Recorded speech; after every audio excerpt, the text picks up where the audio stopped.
ರೇಣುಕಾಸ್ವಾಮಿ ಕೊಲೆ ಪ್ರಕರಣದಲ್ಲಿ charges frame ಮಾಡೋದಕ್ಕೆ ಇವತ್ತು ದಿನಾಂಕ ನಿಗದಿಯಾಗಿತ್ತು. ಎಲ್ಲ 17 ಜನ ಆರೋಪಿಗಳು ದರ್ಶನ್ ಸೇರಿದಂತೆ ಹಾಜರಾಗಿದ್ದರು. ಈ ಸಂದರ್ಭದಲ್ಲಿ 6 ತಿಂಗಳ ಬಳಿಕ ದರ್ಶನ್ ಪವಿತ್ರ ಗೌಡ ಮುಖಾಮುಖಿಯಾಗಿದ್ದಾರೆ. ದರ್ಶನ್ ನೋಡುತ್ತಿದ್ದಂತೆಯೇ ಪವಿತ್ರ ಗೌಡ ಭಾವುಕರಾಗಿದ್ದಾರೆ ಅಂತಕ್ಕಂಥ ಮಾಹಿತಿ ಲಭ್ಯವಾಗಿದೆ.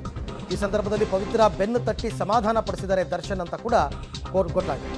ಕೋರ್ಟ್ ಹಾಲ್ನಲ್ಲಿ ಪದೇ ಪದೇ ದರ್ಶನ್ ಮಾತನಾಡಿಸೋದಕ್ಕೆ ಪ್ರಯತ್ನ ಪಡ್ತಾ ಇದ್ರು ಪವಿತ್ರ.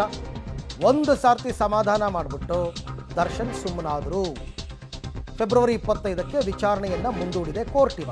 ಈಗೆಲ್ಲರೂ ಕೋರ್ಟಿಂದ ಹೊರಗೆ ಬಂದು ಎಲ್ಲ ಅವರವ್ರ ಪಾಡಿಗೆ ಅವರವರು 17 ಜನನು ಹೊರಟಿದ್ದಾರೆ. ದೃಶ್ಯದಲ್ಲಿ ತಾವೀಗ ನೋಡ್ತಾ ಇದ್ದೀರಾ. ದರ್ಶನ್ ಬಂದು ಕಾರಲ್ಲಿ ಕೂತ್ಕೊಂಡಿದ್ದಂತಹ ದೃಶ್ಯವನ್ನು ಕೋರ್ಟ್ ಹಾಲ್ನಿಂದ ಎಲ್ಲ ಬಂದಿದ್ದಾರೆ. ಇವತ್ತೇ ಚಾರ್ಜಸ್ ಫ್ರೇಮ್ ಆಗಬೇಕಾಗಿತ್ತು, ಬಟ್ ಆಗಿಲ್ಲ ಅಂತ ನನ್ನ ಕೊಲೀಗ್ ಕೊಟ್ಟಂತಹ ಮಾಹಿತಿ ಪ್ರಕಾರ ಒಂದಷ್ಟು ವಕೀಲರೇನೋ ಮನವಿ ಮಾಡಿಕೊಂಡಿದ್ದಾರೆ ಅನಿಸುತ್ತೆ, ಆರೋಪಿಗಳ ಪರ ವಕೀಲರು. ಹಾಗಾಗಿ ಕೋರ್ಟು ಫೆಬ್ರವರಿ 25ಕ್ಕೆ ವಿಚಾರಣೆಯನ್ನು ಮುಂದೂಡಿಕೆ ಮಾಡಿದೆ.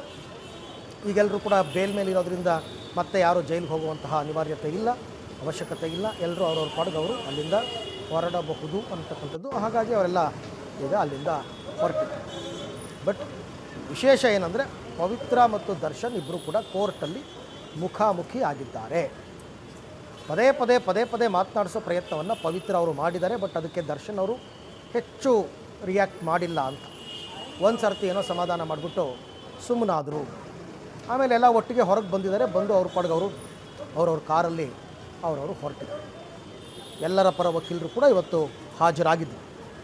ವಕೀಲರೆಲ್ಲ ಹಾಜರಾಗಿ ಎಲ್ಲ ಪ್ರಕ್ರಿಯೆಗಳನ್ನು ಮುಗಿಸ್ತಾ ಇದ್ದಾರೆ.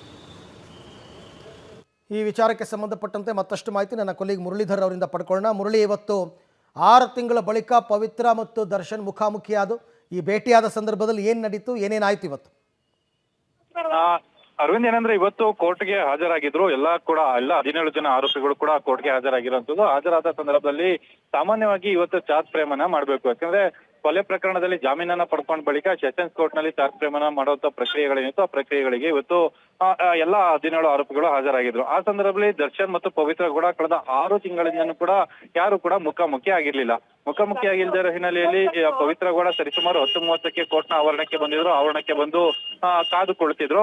ಆ ಸಂದರ್ಭದಲ್ಲಿ ದರ್ಶನ್ ಕೂಡ ಕೋರ್ಟ್ನ ಆವರಣಕ್ಕೆ ಬರೋ ಸಂದರ್ಭ ದರ್ಶನ್ ಒಂದಷ್ಟು ಗ್ಯಾಪ್ ಮೇಂಟೈನ್ ಮಾಡುವಂತ ಪ್ರಯತ್ನಗಳನ್ನ ಮಾಡ್ತಾ ಇದ್ರು. ಯಾಕಂದ್ರೆ ದರ್ಶನ್ ಅವರ ಜೊತೆಯಲ್ಲಿ ಹೋಗಿ ಮಾತನಾಡುವಂಥದ್ದು ಮತ್ತೆ ಆಕೆಯನ್ನ ಮಾತನಾಡಿಸೋ ಪ್ರಯತ್ನದಿಂದ ಹಿಂದುಳಿಯುವಂತ ಒಂದಷ್ಟು ಪ್ರಯತ್ನಗಳನ್ನ ಮಾಡ್ತಾ ಇದ್ರು. ಆದ್ರೆ ಪವಿತ್ರ ಕೂಡ ದರ್ಶನ್ ಅನ್ನ ಮಾತಾಡ್ಸೋದಕ್ಕೆ ಒಂದಷ್ಟು ಹಾತೊರೆಯುವಂತ ಪ್ರಯತ್ನಗಳು, ಆಕೆಯ ಪ್ರಯತ್ನಗಳನ್ನ ನಿರಂತರವಾಗಿ ಮಾಡ್ತಾನೆ ಇದ್ರು. ನಿರಂತರವಾಗಿ ಮಾಡೋ ಸಂದರ್ಭದಲ್ಲಿ ದರ್ಶನ್ ನೋಡಿದಾಗ ಒಂದಷ್ಟು ಭಾವುಕ ಆಗಿರುವಂತದ್ದು ಪವಿತ್ರ ಗೌಡ ಭಾವುಕ ಆದ ತಕ್ಷಣ ದರ್ಶನ್ ಅವರೇ ಹೋಗಿ ಆಕೆಯನ್ನ ಸಂತೈಸುವಂತದ್ದು, ಅಂದ್ರೆ ಸಮಾಧಾನ ಮಾಡಿಸುವಂತ ಒಂದಿಷ್ಟು ಕೆಲಸಗಳನ್ನು ಕೂಡ ಮಾಡಿದ್ರು. ಅದಾದ ಬಳಿಕ ಕೋರ್ಟ್ನ ಹಿಯರಿಂಗ್ ಪ್ರಾರಂಭ ಆಯ್ತು. ಹಿಯರಿಂಗ್ ಪ್ರಾರಂಭವಾಗಿ ಫೆಬ್ರವರಿ 25ಕ್ಕೆ ಅರ್ಜಿ ವಿಚಾರಣೆಯನ್ನ ಮುಂದೂಡಿಕೆ ಮಾಡಿರುವಂತದ್ದು. ಅಂದ್ರೆ ಫೆಬ್ರವರಿ 25ನೇ ತಾರೀಕು ವಿಚಾರಣೆಗೆ ಹಾಜರಾಗಬೇಕು. ಇದೇ ರೀತಿಯಲ್ಲಿ ಎಲ್ಲಾ ಆರೋಪಿಗಳು ಕೂಡ ಹಾಜರಾಗಬೇಕು ಅಂತ ಹೇಳಿ ಕೋರ್ಟ್ ಸೂಚನೆಯನ್ನ ಕೊಟ್ಟಿದೆ. ಜೊತೆಗೆ ಪವಿತ್ರ ಗೌಡ ಈ ಸಂದರ್ಭದಲ್ಲಿ ಒಂದು ಅರ್ಜಿಯನ್ನು ಕೂಡ ಕೋರ್ಟ್ಗೆ ಸಲ್ಲಿಕೆಯನ್ನ ಮಾಡಿದ್ದಾರೆ. 1 ತಿಂಗಳ ಕಾಲ ರಾಜ್ಯವನ್ನು ಬಿಟ್ಟು ಹೊರಗಡೆ ಪ್ರವಾಸವನ್ನ ಮಾಡ್ಲಿಕ್ಕೆ, ಅಂದ್ರೆ ದೇವಾಲಯದ ಕೆಳಗೆ ಹೋಗ್ಲಿಕ್ಕೆ ಮತ್ತು ವಿಶೇಷ ಪೂಜೆಗಳನ್ನ ಮಾಡಿಸೋ ಹಿನ್ನೆಲೆಯಲ್ಲಿ 1 ತಿಂಗಳ ಕಾಲಾವಕಾಶ ಬೇಕು ಅಂತೇಳಿ ಕೋರ್ಟ್ ನಲ್ಲಿ ಮನವಿಯನ್ನ ಸಲ್ಲಿಕೆಯನ್ನ ಮಾಡಿರುವಂತದ್ದು. ಹಾಗೆ ಸಂಪರ್ಕದಲ್ಲಿರಿ ಮುರಳಿ, ಮತ್ತೆ ನಿಮ್ ಜೊತೆ ಮಾತಾಡ್ತೀನಿ.